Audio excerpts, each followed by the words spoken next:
The scariest thing is I'm so pale I'm reflecting light.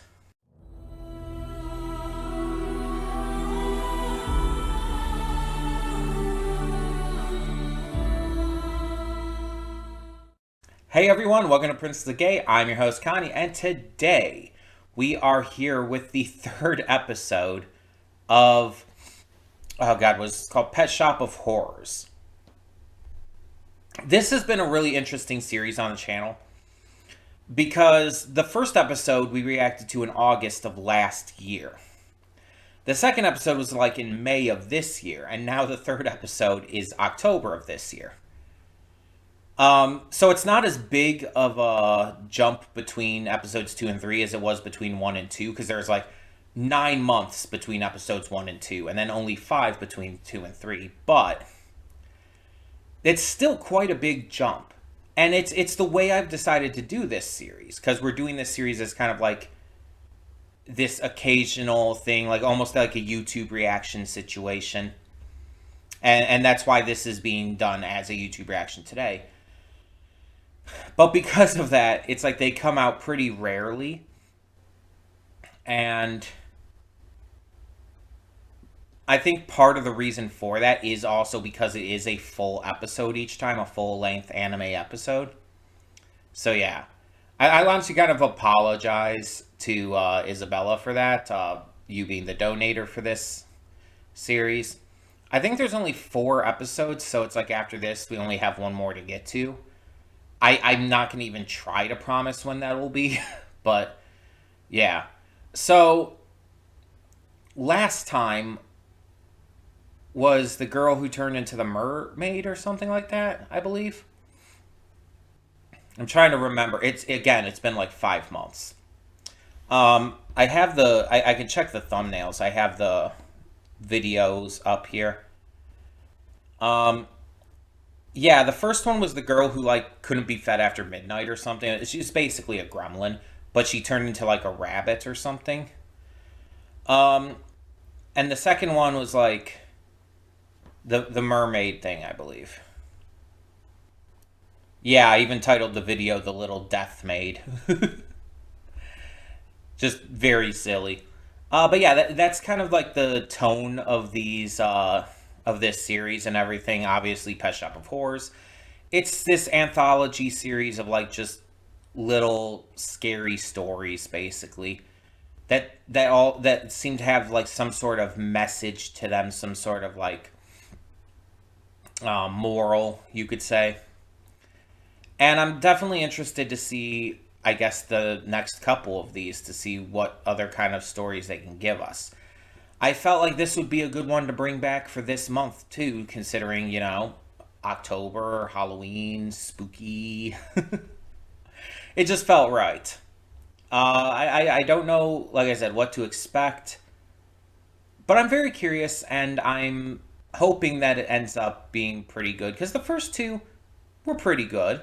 I have no issues with them, at least not that I can remember. But yeah, I also want to say sorry for like the lighting in this corner and everything. It's just like gotten to specifically this point of the day where the sun is starting to like kind of set over here, like right out the window. So it's like it's just kind of like showering me with light. It's not really something I can help. It gets worse though, which kind of sucks, but you know. Kind of wish I started recording earlier, is what I'm saying. But oh well. We're gonna get into this, see what see what it has in store for us, and hope for the best. So let's just do so. Cutting in here real quick to remind you of all the awesome content we have on the channel. Between Monday and Friday, we have a plethora of awesome series reactions, with 2 on Wednesday. We have movie reactions every Saturday and Sunday. I do pre-record them during the week, but upload them on the weekend.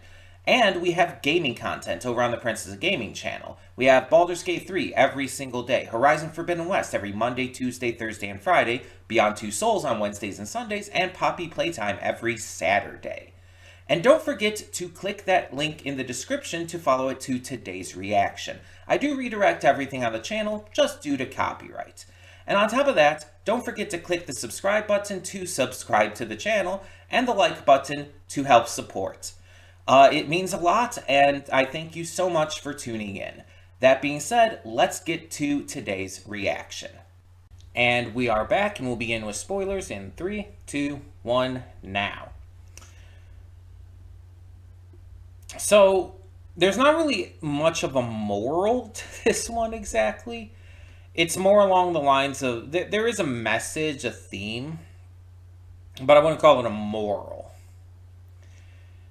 We have this celebrity who became really huge in his breakout role, but has not been able to capture that magic again, which is unfortunately very real. The movie industry, the TV industry, just Hollywood,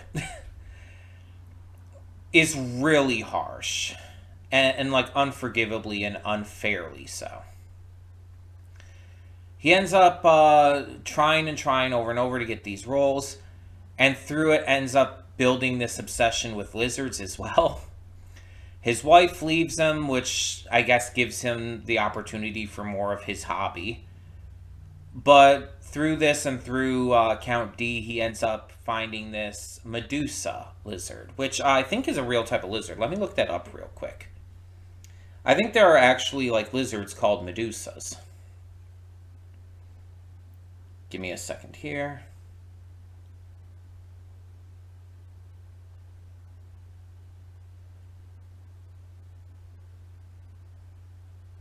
No, I know about... Come on. Apparently there's Medusa lizards in various other media, like games and stuff.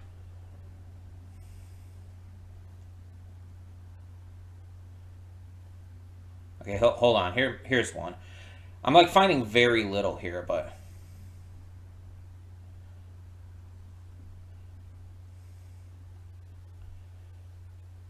Okay, this I think is what I was thinking of. The Bothrops medusa is a type of Venezuelan forest pit viper. It's a snake. It's I guess what is the word? Scientific name I guess is Bothrops medusa.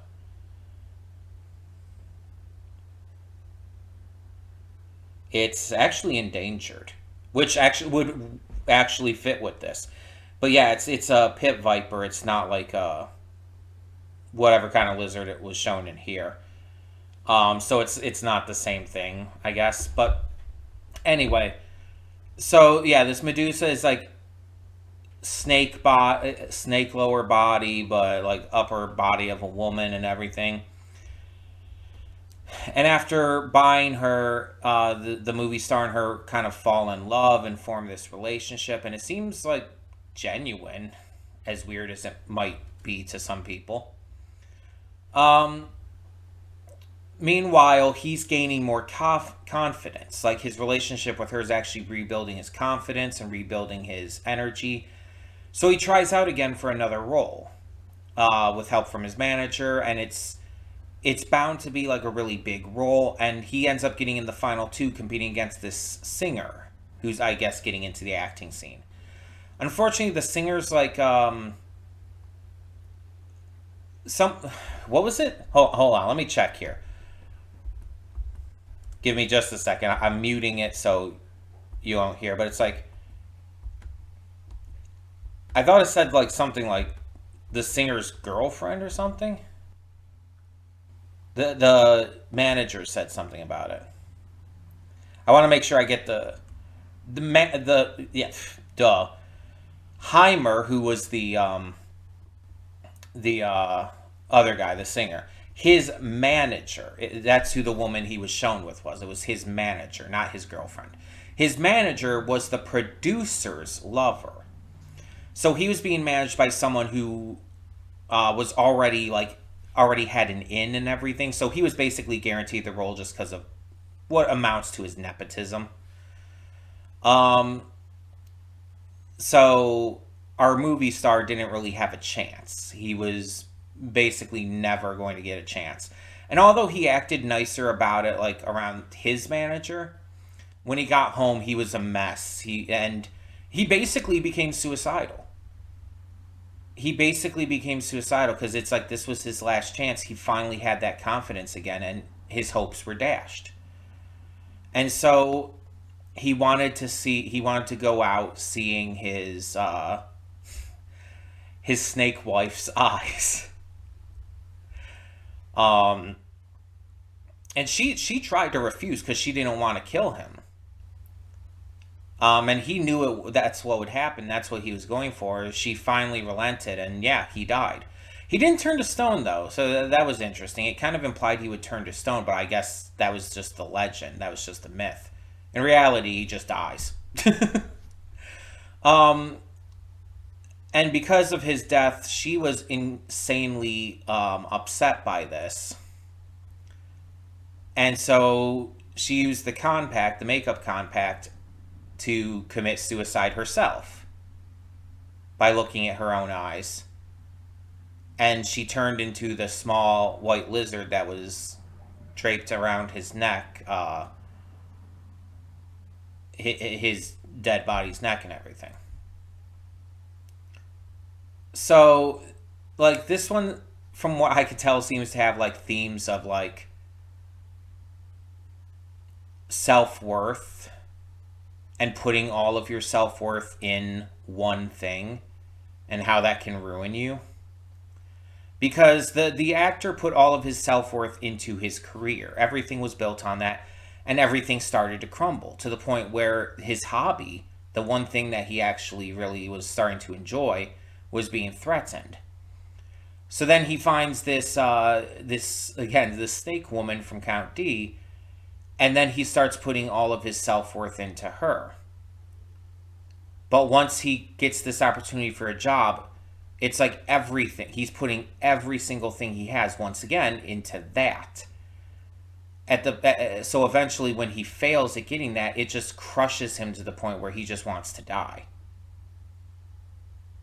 And it's like when you put all of your self-worth, all of what you are into a single thing at a time, even if you're switching between things like on and off here and there, it's like it wears on you. And you